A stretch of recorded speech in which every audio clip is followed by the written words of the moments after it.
You're very welcome to today's CBI webinar.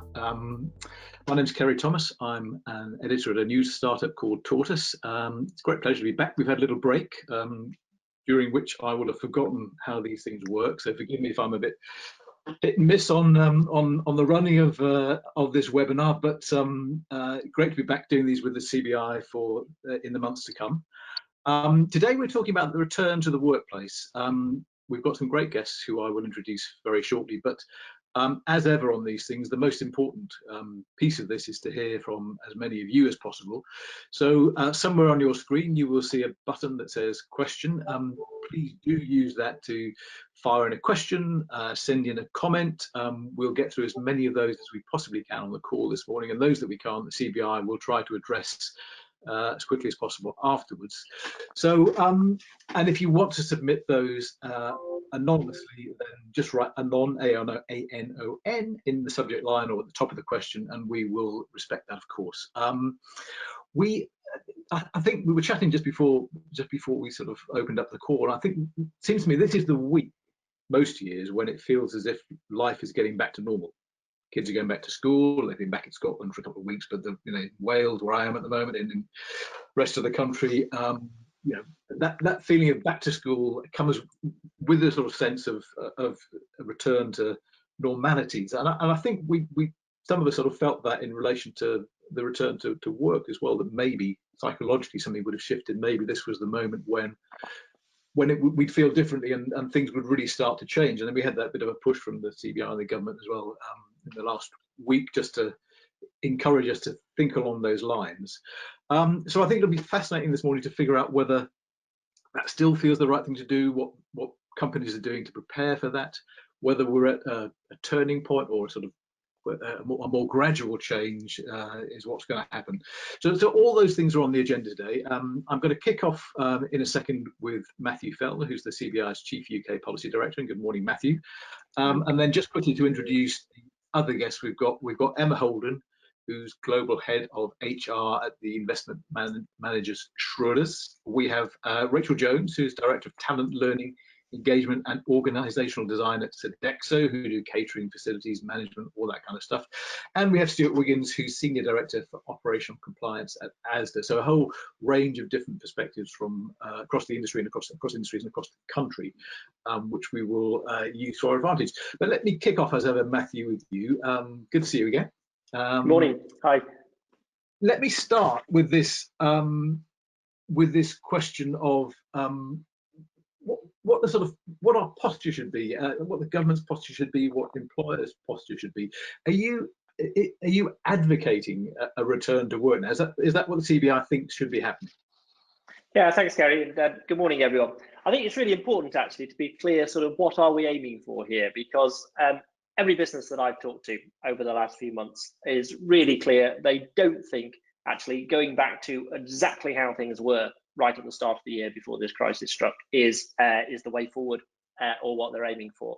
I think we've learned a tremendous amount during this time. Huge benefits of flexible working, both for individuals and for companies. Actually, I think people are saying, on occasion it can help save them time and money from commutes and so on. We're able to get in contact with so many more people with sort of digital technologies and so on. And many companies are saying actually productivity has held up quite good. So you sort of think, okay, well, if that's all good news, why on earth would we be sort of needing to change? But I think increasingly we are hearing both from individuals and from businesses that really what we want to be striking for is a bit of a middle ground and a balance here, because for all those benefits that are going on, there are also a few downsides and reasons to get back to. So I think what we're looking here is mapping out a sort of pathway to a new normal of a mixed mode of working.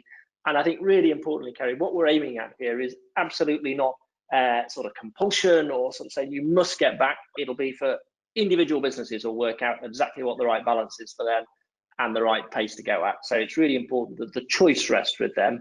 But what I think we are about is saying there are some benefits to a return to the office and a return to the workplace. And critically, we need to build up the confidence, particularly in individuals, so that when they feel the time is right, when their business feels the time is right, they feel confident and safe to get back in the workplace. That, I think, is what we're all about. Yeah. And so you mentioned that a lot of companies will have, I think a lot of us at that initial, a couple of weeks when working from home felt enormously difficult, and then gradually you got used to it, and then productivity seemed to get back to something like normal or even better.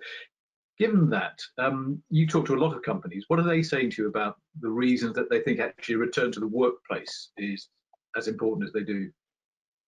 Yeah, I think there are quite a few reasons, and obviously it depends on the nature of the business and the type of firm a little bit. But some of the themes that are coming through, I think, firstly, looking at it from the individual's perspective, many people have found it's worked well for them, but equally a number of people have been working in really challenging conditions. They've either been in fairly cramped living conditions, or you're fighting over broadband bandwidth with the rest of the family, and so on.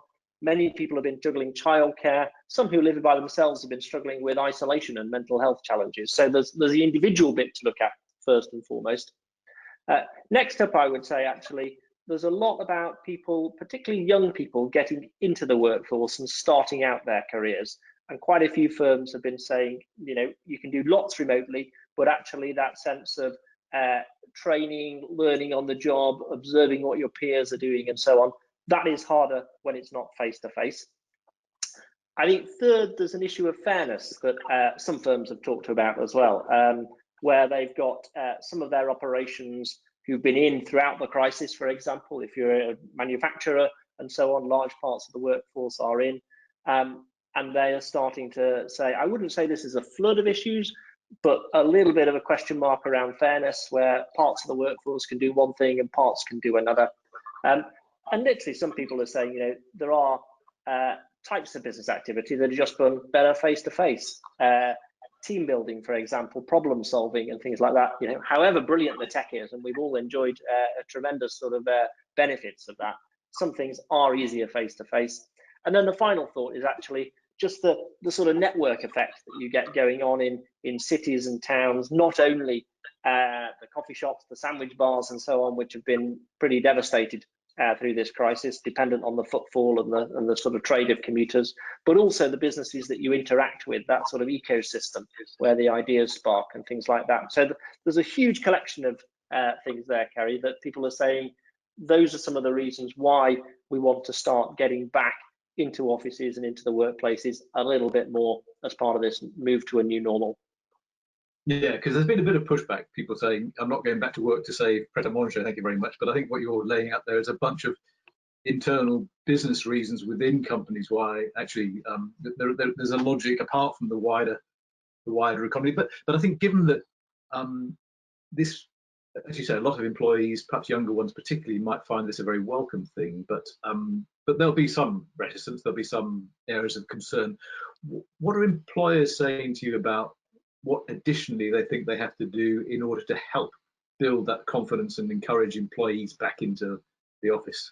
Yeah, and I think in that case, there's actually there's plenty that businesses can do themselves, and there's some help that the sort of government and authorities can do as well. I think businesses themselves, actually, one of the things I think that helps build confidence is saying, we will just do this at the right pace and what is right for you, and that sometimes is wherever possible built on individual circumstances. So I think people are wanting to build a reason and a feel-good factor why you would want to come into the office and have the confidence to do that, rather than saying you must. And I think that is much more the sort of attitude, and that tone setting from businesses and business leaders can play a huge part in that. But then I think there are some really important enablers, and you talked about this being almost the sort of the start of term. I think it's an important sort of habit forming moment for the autumn as we get into that. So schools going back, and then the availability of childcare, whether it be the sort of the breakfast clubs, the after school clubs and things like that. That is clearly hugely important for working parents, and it's important that schools reopening is resilient. We don't just open up schools, then have a spike in cases and they have to close again, but making sure they're resilient and secure environments and safe for children is really important. Next up, I think for cities in particular, public transport has been one of the critical issues, and making sure that people are confident in using that. There's been a lot of change put in place already with sort of additional cleaning, changes to timetables and things like that. A bit of a publicity push so people are aware of that, I think, would be helpful, as well as then some innovations, flexible season tickets, real-time apps so you can see, you know, what trains and buses are busy and so on, and plan my journey accordingly would help along the way. And then the final thing that we've been encouraging the government to do is really to move to much more widespread, frequent testing, so that people know when they're out and about and making contact with people that they can feel safe and secure in doing so. So a collection of things that businesses can be doing, but also some really important enablers that we think the government can be getting on with to help along the way too. All right, Matthew, thanks for that. We'll come back to you, but let's kick us off to a great start. Let me come to Emma, to Rachel and Stuart. If I can start with you, Emma, are you at Schroders thinking of this autumn as a kind of turning point when we deliberately try to get things more back to, you know, Matthew's new kind of normal quickly, or is this just sort of another step in a long transition? I think it's another step, recognising that we never actually closed our office even during lockdown. We wanted to keep it open, even though at 1.99% of our workforce in London was working remotely, to allow those that were suffering maybe from a mental health perspective or just needed a change of scene, to Matthew's point, where they didn't have that ideal working home environment, that they had the option of coming into the office. And we've certainly encouraged people to use the summer period to come in for a day when we know public transport is quiet, come in, see what the office is like. And really what we're saying is, obviously, you know, to Matthew's point, as school is open, childcare becomes available again.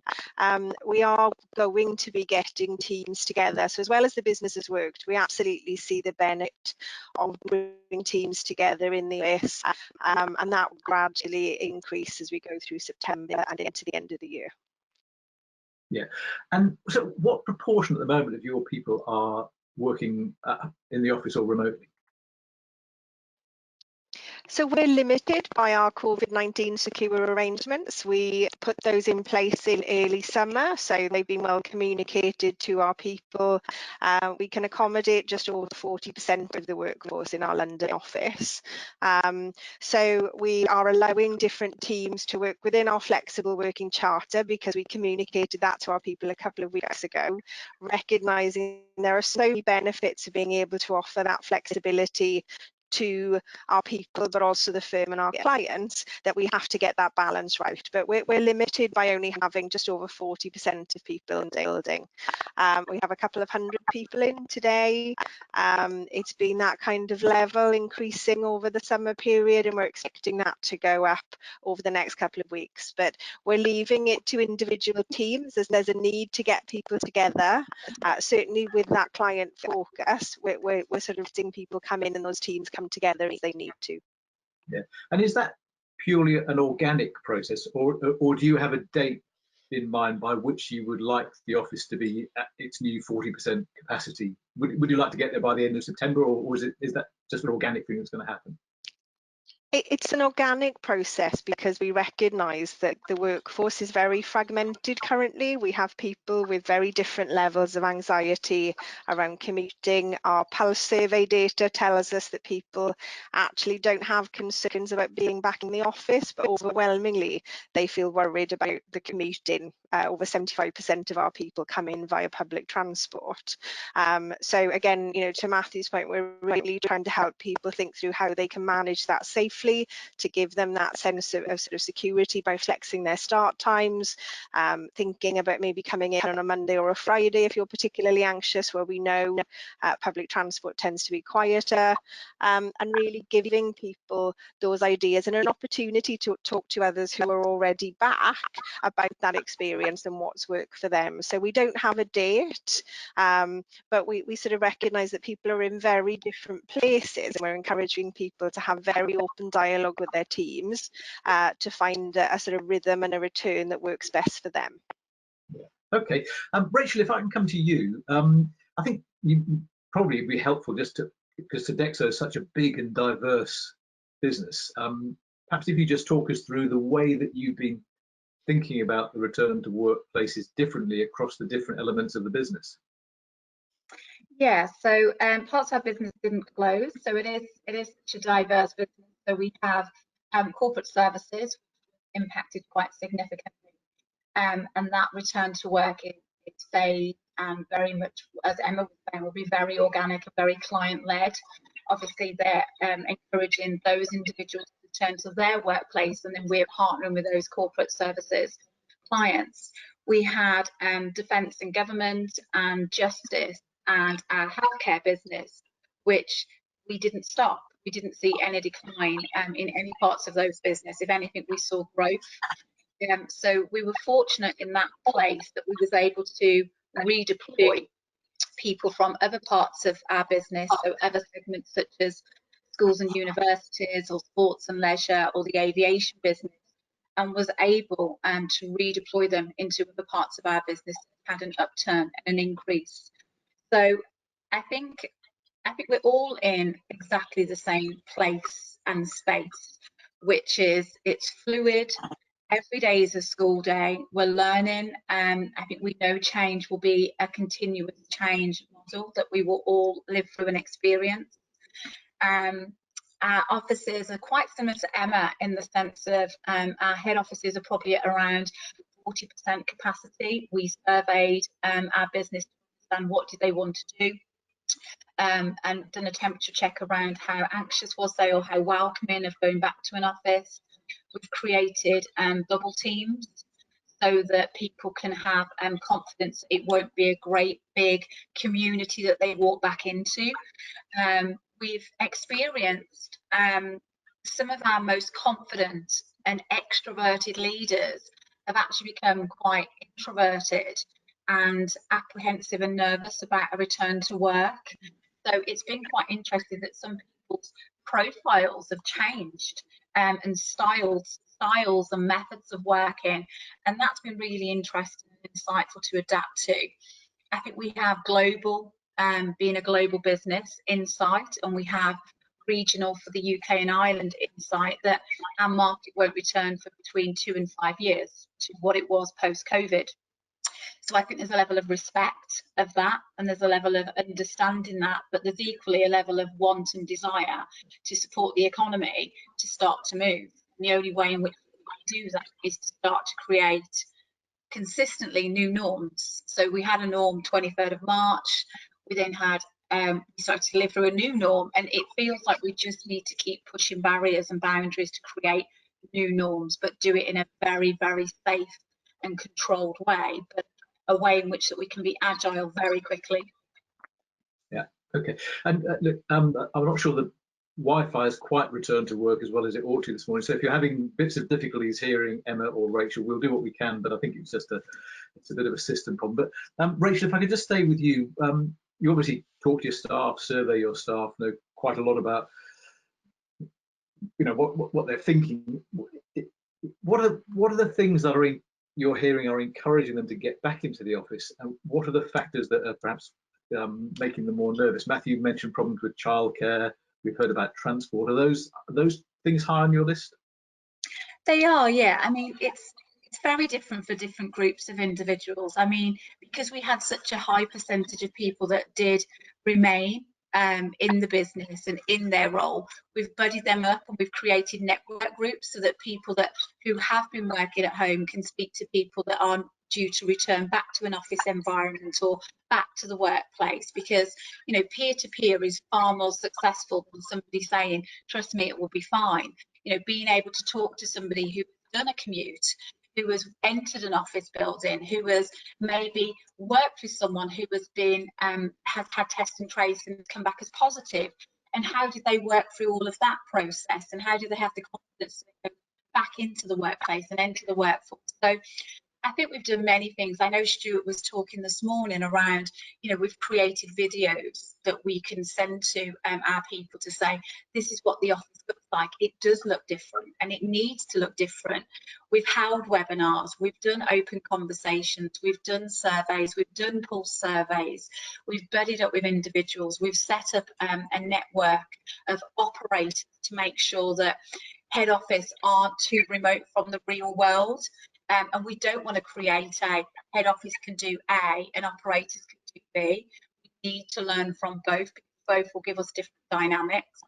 So I think we'll continue to just constantly challenge ourselves on, is it working? Are we going too fast? Are we going too slow?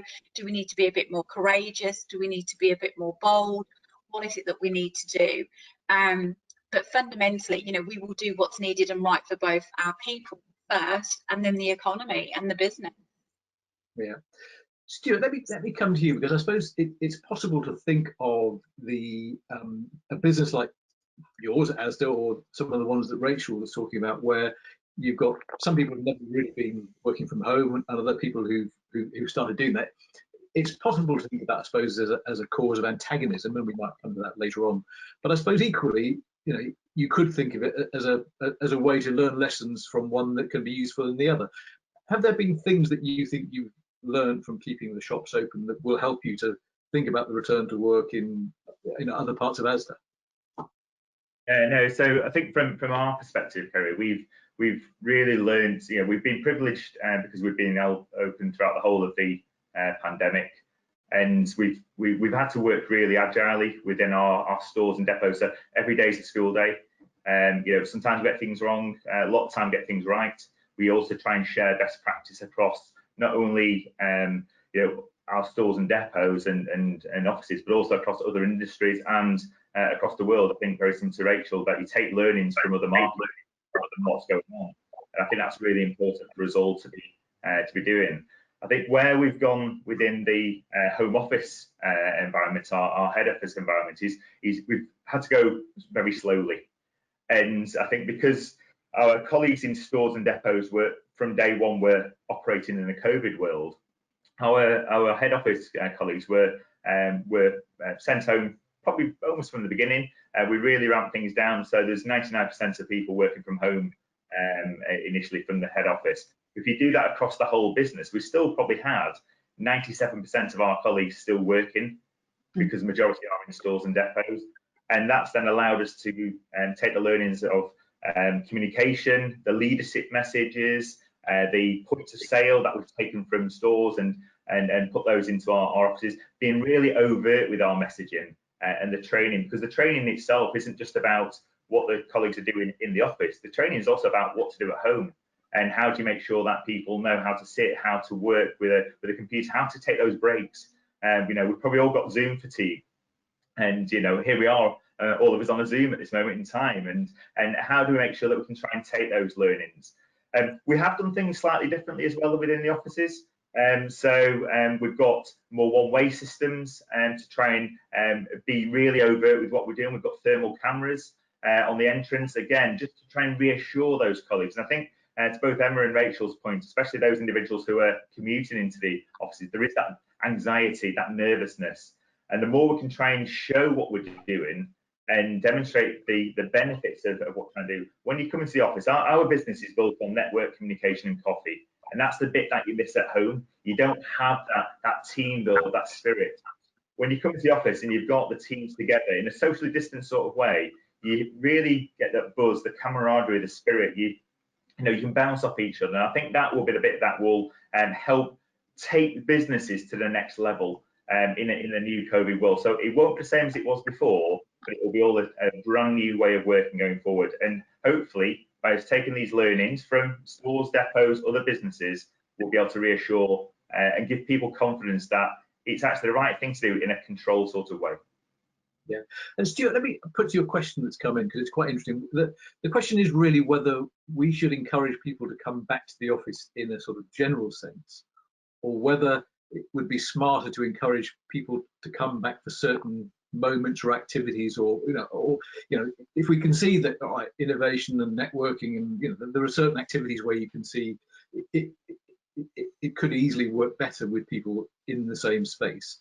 Are you thinking in those terms that we might encourage people to come back for these reasons rather than just in a general sense? Yeah, and so again, it's interesting with Rachel and Emma how they've got 40% back in their offices already. We're probably about 30-35% back in the office at the moment, and we actually don't think it's going to go much further than that. And what we're trying to do is again taking learnings from what Rachel and Emma are saying is you've got your little bubbles, you've got your teams. So the teams are coming in on Thursday. They'll have their strategy days, their brainstorm days, their days to actually get together and bond. And so what we're trying to do is encourage at least one day in the office per week where we can. You know, and we're not mandating it for individuals. This is about this slowly for individuals. But when the teams come together, they can bounce the ideas off each other. They can get together. They can they can share learnings, experiences. But once they then go back to their Zoom calls, at least then they've had that day working on their business plans, their strategy, and it's all that team getting together at the same time. What you also find is that you can then go around the offices and you can again do your networking, the bits that you probably miss when you're on a computer, and you can go and do that corridor chat, which you probably wouldn't be doing if you're on a Zoom call. So I think you get a lot more done when you're in the office, but it's again making sure it's done at the right pace without imposing on individuals. Yeah, Emma, can I pick up that same question with you? Because are you thinking about, for example, saying to a team, if you're going to be in the office, there might be a real benefit if you're all in the office on a given day rather than somebody being in on Monday, somebody being on Thursday? Or is it, are you not at that sort of stage yet? We embraced flexible work several years ago, but in quite a simple way. We used to say, okay, everybody can work from home, you know, a day a week. Our new charter that we launched a couple of weeks ago is actually far more nuanced and actually talks about principles that different teams can have an approach. So, you know, actually recognising we want. I'm struggling to hear you. There's a real gremlin on the line. So I don't know whether we might drop you off and bring you back. Let me just hand you over to Matt on the technical side and see whether there's anything we can do, because it's not being very helpful. While we're doing that, Matthew Fell, there's another question that's come in that intrigues me, which is really about how so the question suggests that there's perhaps a sort of culture war developing, that undertones in some of the media of businesses being criticised for not getting back to work, whilst normal people, you know, people in different jobs are, you know, having to traipse in and do that. The question is whether the CBI sees any role for itself in tempering that sort of drift towards a war on people who don't want to go back into the office. Well, I think that's completely it, Kerry. I think that's why I sort of started out by saying I think this is about building what are the reasons why it's good to be around other people from time to time in the workplace and in the office, and also making sure people feel confident and safe when they choose to do so. I think that is the sort of starting point. And then, as we've been hearing from Emma, Rachel and Stuart, for me then I think it's increasingly going to be about what are the types of activity where it is helpful to be back together with people. Stuart articulated a number of those, you know, some of the team meetings, the brainstorming and so on. And I think that is what is more likely to sort of characterize typical weeks in the future. You will sort of drive your diary and drive your days by what are the sorts of things that I'm doing on that given day. If I think about my own role, if I'm doing a day where it's principally about sort of working through the reports, writing, emails and things like that, I can do that from pretty much anywhere in the country. So actually going into the office doesn't make sense for those types of activities. But actually, if we've got a really thorny issue to work through, and I'll benefit from sparking off the ideas of other people in the team and things like that and kicking those ideas around, that's probably a day when I want to get together and so on with people. And I think it's about just building the conditions, the confidence and the sense of safety that it's okay to do those things, but with this new flexibility. So we hold on to the good bits, the benefits of flexible working that we've all enjoyed in remote working, but also we remember there are plenty of things that work better in person and create the conditions where we can do those too. So for me, it's much more about how do we sort of seize the best of both of those worlds, rather than be talking about compelling and compulsion and getting back people to the office and that sort of culture wars and things like that. Yeah. Rachel, I suppose one of the things that must be on your mind is that it seems really unlikely it's going to be a smooth path from here through to Christmas and beyond. That actually, have you had to deal with any local lockdowns that have affected parts of your business yet, or is that something you're you're having to plan for, even while you're planning to sort of return to the workplace in other areas?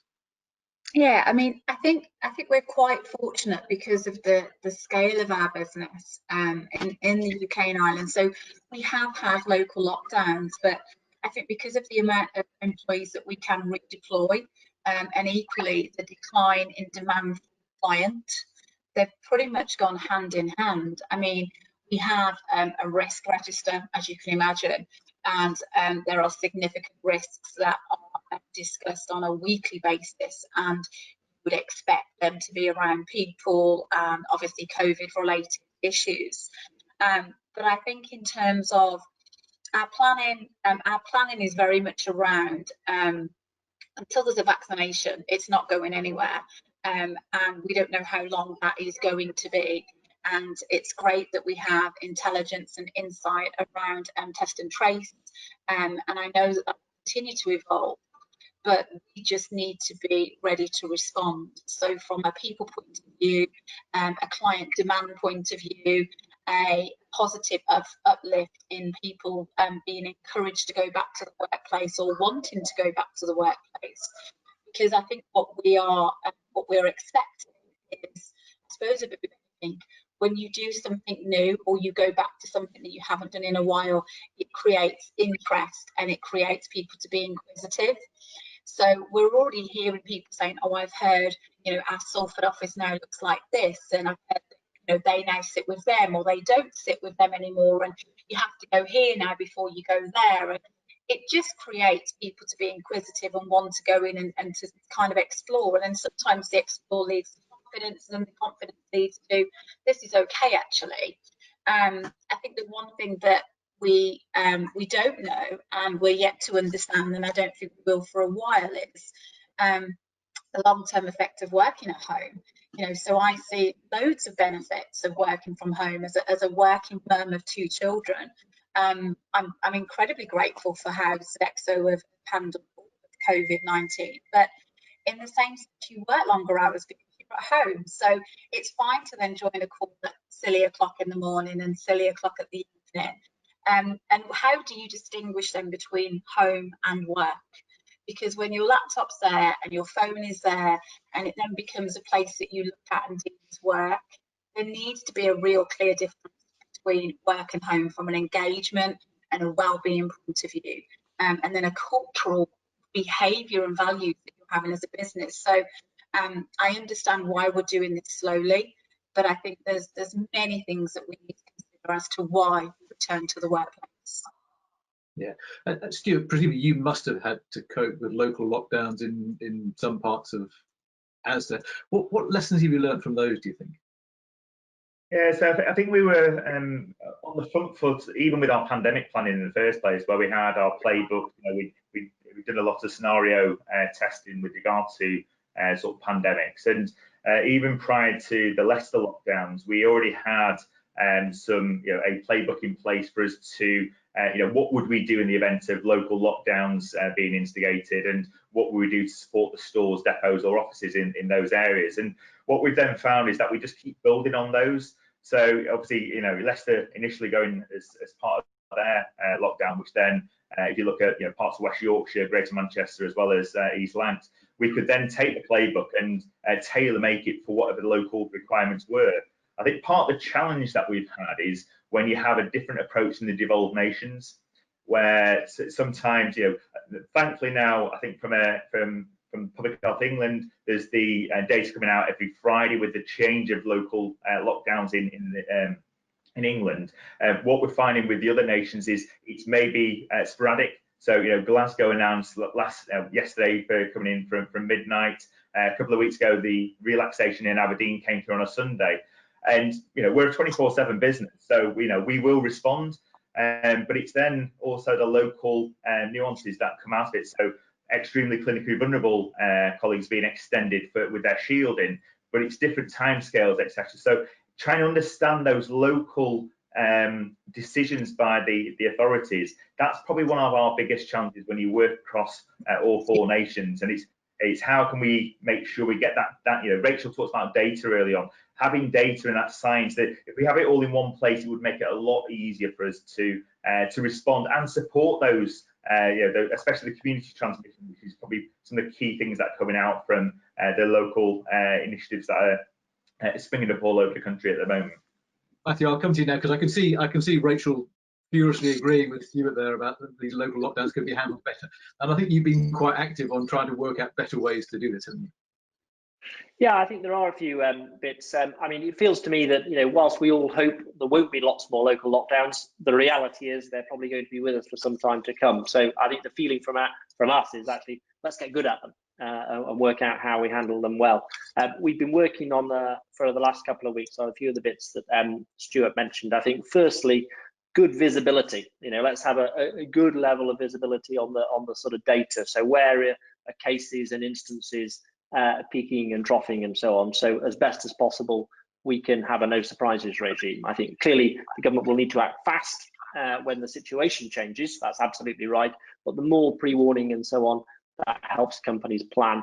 And then the other piece is just a practical piece. And again, Stuart touched on this, wherever possible, let's just make sure the comms are good to businesses. And as much as possible, just practical things like doing it during the working day, for example, enables companies to engage with their people and talk to their staff and say, okay, this is what it means for you. This is what's happening in the local area, because we did see, for example, in Manchester, I remember that was done late at night on a Thursday, and by 7, 8 o'clock on the Friday morning, lots of people were phoning in saying, should I come to work or not? But actually all the guidance was about what you do in your household and so on. But if that was done during working hours, companies would have been able to just talk to their staff and say, okay, this is what we expect. This is what it means for you, and you get that level of dialogue going on. So quite a few practical things, but I think getting good at local lockdowns is something that is really important. Yeah, and what do you think? As you say, you couldn't rule out there being a sudden spike in a locality where the government, local authorities might have to respond very quickly, but more often it's probably going to be a rising trend that suddenly tips into a point that they're going to worry about. What do you think is a kind of achievable period of warning for a company like Asda or Sodexo that things were about to change? Yeah, I mean, I think this is not going to be perfect world stuff. I mean, exactly as you say, Kerry. I mean, if the facts significantly change, rightly, the government and the health authorities are going to act super quick on those, and that has to be the right thing. But I do think now what we're starting to see, the publication of more regular routine data on this weekly basis, it does enable companies to be able to say, okay, these areas are creeping up a little bit, for example. I might want to start to be talking to my workforce about, this could happen in the future. And the other piece that Stuart mentioned is now we get a little bit more experience. What are some of the questions that people will have? How do I respond to it as a business? You can then bring those learnings from, say, Leicester or Manchester or wherever the instance has been, and talk to the people who are working in those areas where cases are on the rise to say, okay, if it happens, this is kind of how we're going to respond to it, and these are the experiences we've had so far. We're probably going to deploy those again in this particular instance. I think with that sort of heads up and the good visibility of data, those are the sort of conversations that people are able to have in advance, as opposed to having to scramble around and react to something that's happened overnight. Yeah, okay. Now, we've had a question in about the AME staff. I want to pick up with Stuart and probably Rachel as well, because the question really is whether there is a risk that because that there seems to be plenty of scientific and medical evidence now that certain ethnic groups are worse affected by COVID than others, that that people from those backgrounds might be more nervous about coming in, and could that lead to unfairness in the future? Let me start with you, Stuart, if I can, because I imagine you've got a very diverse workforce. Are you hearing those differential levels of concern reflected in what your staff are saying to you? Are people responding differently because they can see the evidence stacking up differently? Yeah, so I'm not seeing anything different from our colleagues presenting any sort of concerns in a different sort of way. But I've within the business, we've got our pharmacy and optical business as well. And a lot of the information initially about those from a BAME background was coming through by the NHS, and so we got quite early visibility of some of the concerns. And what we then did, especially for our as part of our risk assessment process, which we did quite early on to make sure we had documented risk assessment, because you're also playing this forward for 3 or 4 years time if potentially claims could come through, or there's those who are suffering from stress or dermatitis. How do you make sure you've got the right processes in place from the beginning? So what we then did for our risk assessment, we built some of the BAME sort of scoring mechanism into our process. When we then started looking at those who'd been shielding, either who were clinically vulnerable or extremely clinically vulnerable, again, it was a specific question that allowed us to weight things in a certain weight. So, if someone was overweight, diabetes, and had a heart condition, automatically that would put them at higher risk. It didn't really matter whether they're from a BAME background or not. And our duty as an employer is make sure we can look after those individuals. And that's what we did quite early on, and share that learning with others as well.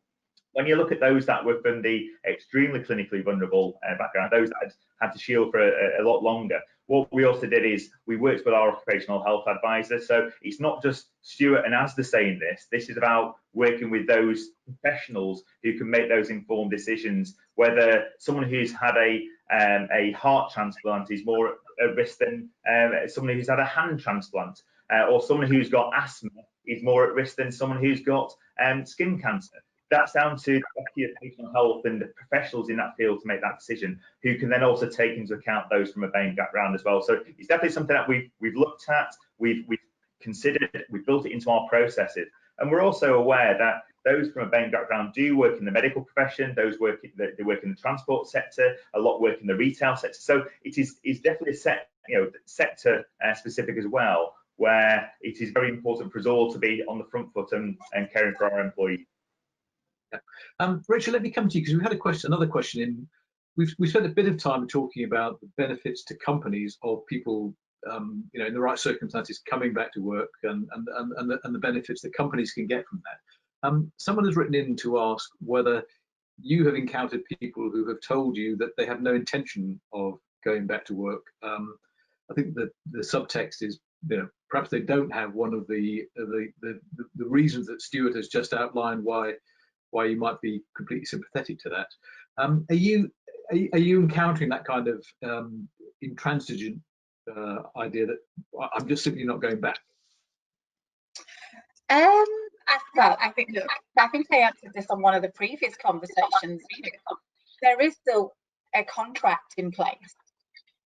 So of course we would be wanting to have conversations with our employees to make sure that they felt safe, and that we give them everything possible to make sure that we have a duty of care to make it a safe environment, as we would without a pandemic. We have a responsibility to all of our people to do so. But if there is a demand for role and there is no medical reason or mental health reason that we can't support them, then there is a contract in place, and there is then the right requirement to insist that somebody does return to the workplace. So, it isn't a fairy tale. We do have to be quite real with this as well. Of course, everybody wants to do the right thing by their people, but sometimes by doing the right thing by their people is by protecting the business. Don't protect the business, and then there isn't a business to pay people. So it's a cycle, and it's a circle that we have to go round. So, if there is no validity in a reason for somebody to return to the workplace, then we deal with that as we would any issue. Okay, look, I think you probably had the final word, Rachel, because amazingly we have just about run out of time. I've just got time to say that the next webinar is on Monday with Carolyn Fairbairn, talking about preparation for Brexit and for transition. Thank you, Rachel. Thank you, Stuart. Thank you also to Emma, who we lost and never got back. So apologies for that. Matthew, good to see you again. We hope to see you, everyone. Possible on Monday for the next of these webinars, but thank you for joining us today. Thanks all.